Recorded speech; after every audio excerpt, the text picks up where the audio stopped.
ሰውን ዝቅ የሚያደርገው ሶስቱ ናቸው።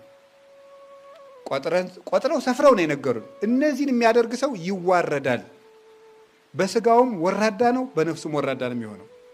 ሶስቱን የሚያደርግ ሰው ደግሞ የት እንደሚደርስ ነው። ሶስቱ እነማን ናቸው? የመጀመሪያው ትዕቢት ይባላል። ይሄን የሚያደርግ ሰው ወደ ሲኦል ይወርዳል። ከነዚህ ሶስት ተጠንቀቁ፣ ዋና ክፋቶች ናቸው ይላሉ እሳቸው። የመጀመሪያው ትዕቢት ይባላል። ሁለተኛ ትምክህት ይባላል።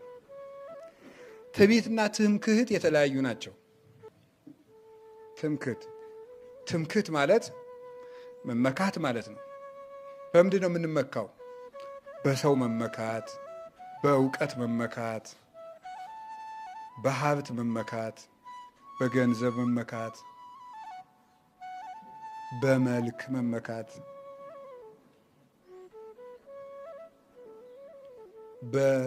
በጤና ራሱ እንመካለን እኮ።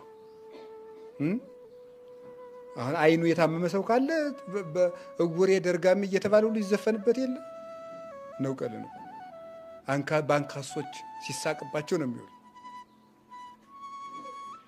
በዚህ ሁሉ መመካት፣ ይህ ሁሉ እንዳልነበር ይሆናል። ሶስተኛው ሰውን አውርዶ የሚጥለው ምንድን ነው? ቅናት ይባላል። ቅናት የብዙ ሰዎችን ልብ በቁጣ ትበላለች ይላል። እኔ አይደለም አቡነ ተክለ ሃይማኖት ያሉን፣ ከነዚህ ከሶስቱ ሰንሰለቶች ተጠበቁ፣ ሲኦል ጎትተው ያወርዳሉ ነው ያሉት።